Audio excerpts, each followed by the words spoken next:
Today is Valentine's Day, and on this occasion, we can talk about great old Hollywood romantic classics, like Breakfast at Tiffany's starring Audrey Hepburn and George Peppard, Splendor in the Grass starring Warren Beatty and Natalie Wood, or the 1968 version of Romeo and Juliet starring Olivia Hussey and Leonard Whiting. But we chose to go in other directions, a more darker one. Today we're going to talk about the Chicago Valentine's Day Massacre of 1929 and its impact in the film industry. Mafia and gangster films are an iconic genre not only in film, but an American idea. So where did it come from? How did it affect the Hollywood film industry? And how did it affect our society in general? Lion, low down, four-flush and carcass, out my door. She's rampant. Welcome back to another episode of Hidden Hollywood. Before we move forward, don't forget to hit that subscribe button and the bell notification. So here's what happened on Valentine's Day, 1929. At approximately 10:30 a.m., 4 Mafia members, allegedly linked to Al Capone, crashed a warehouse in the Lincoln Park neighborhood of Chicago. 2 of them were dressed as policemen in what looked like a raid. They asked the 6 members of the rival Irish North Side gang to line up against the wall.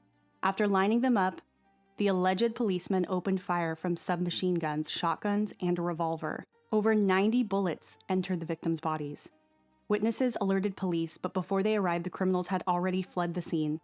The reason for the massacre was the dispute between the 2 gangs, Al Capone's and Dion O'Banion's. The increase of gangs and violence in the 1920s was a product, among other causes, of prohibition and the great stock market crash of 1929.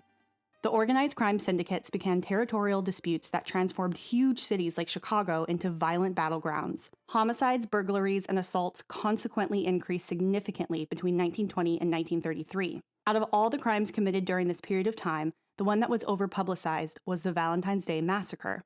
So why? There were no arrests, and the theory that had Al Capone as the mastermind behind it was never confirmed. No one was sentenced for this crime, which caused a public outcry, demands for more security, and gun control. Also, this event was the last straw for the press and the general public. The media outrage and opportunism made this case a popular one, which was translated into outcry for justice, which then was translated into one of the largest media displays in the 1920s and 30s, film. There are countless films of Mafia that came after those times and events. So we'll highlight some of them and show how Hollywood took this massacre and created a lucrative genre of movies. The first gangster film that we think is necessary to talk about is Scarface. And no, not the 1983 version with Al Pacino and Michelle Pfeiffer, but the 1932 version. This one is not only relevant because it's about gangsters and allegedly based on Al Capone, but because it's a clear example of a time of madness. The film narrates the rise of a criminal of Italian origin to become an organized crime boss. It's been said that Al Capone loved this movie so much that he had a copy of it to watch at any time he wanted. The original Scarface was filmed in 1930, but it was censored by the Hays Code and finally released in 1932. This was the first film of the genre to showcase the raw violence these gangs inflicted upon regular people and each other. The violent element was a cause of controversy and one of the reasons it was banned for 2 years. It was also one of the reasons why the film became an instant hit. Films like Little Caesar in 1931 and Public Enemy helped create the gangster narrative and the stereotypical image of mafia and the Italian-American stereotype.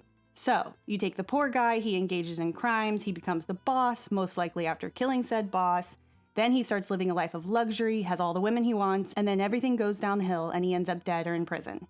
The film Little Caesar introduced what would become the stereotype of a gangster that many other films would replicate.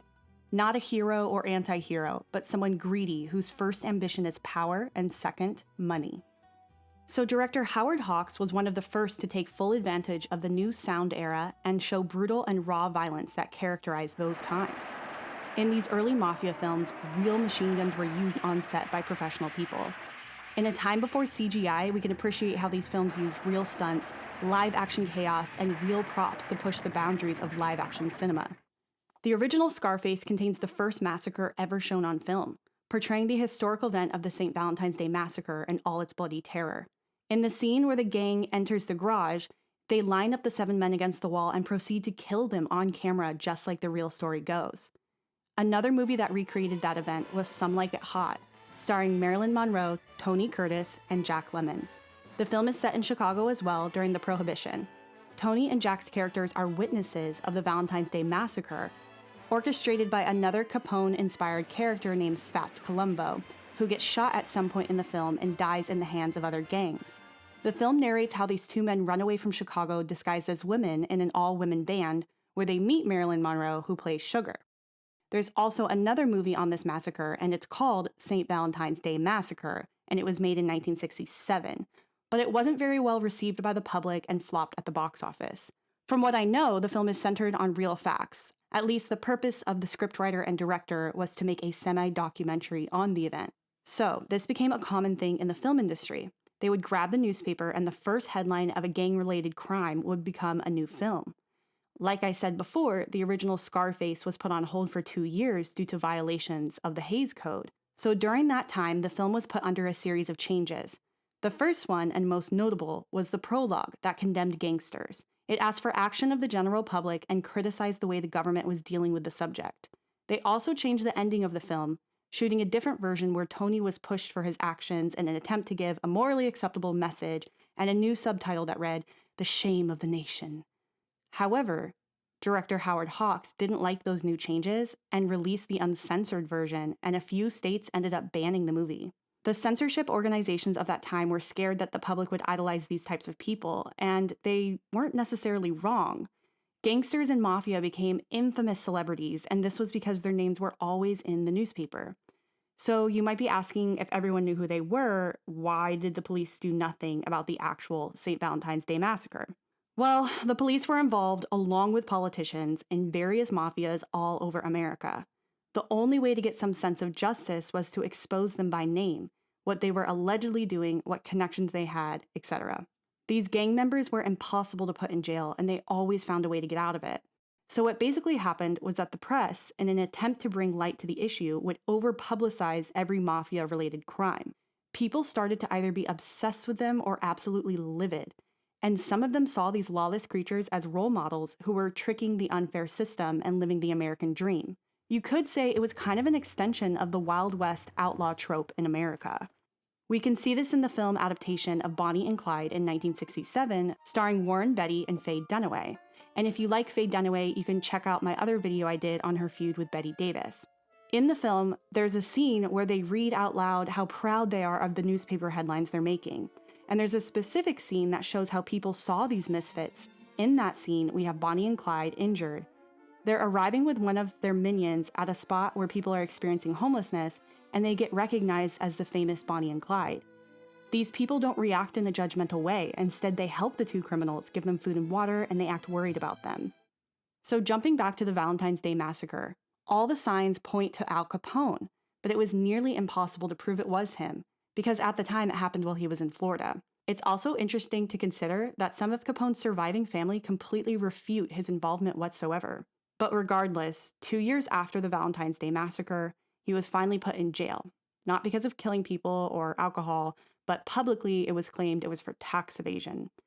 They caught him and his gang by surprise. However, he found a way to keep managing his business from inside a prison. And the authorities found out, and then they put him in Alcatraz, the prison on the island off of San Francisco. From this point, he started to fade into oblivion. Prohibition was over, and now he was in prison and had no contact with the outside. He died at age 47. The man who once had $100 million died poor and in a bathtub. So Al Capone is an infamous celebrity, not only because of the St. Valentine's Day Massacre, but we can jump ahead to the whole gangster mafia craze of the 1970s to the early 2000s. Films like The Godfather, Scarface, the list goes on and on. But it's directly related to early Hollywood. And if you're further interested in Mafia and Hollywood, you should check out the video we did on Thelma Todd. Thelma Todd was a blonde comedian. Everyone loved her in the 30s. But I truly believe she was murdered, and it might have been from Mafia. So go ahead and check out that video after you're done with this one. So that's everything on today's episode. But if you want to find out more about Mafia films and this subject in general, let me know. I can make a new video. And don't forget to subscribe, please. Leave a comment, like, and share.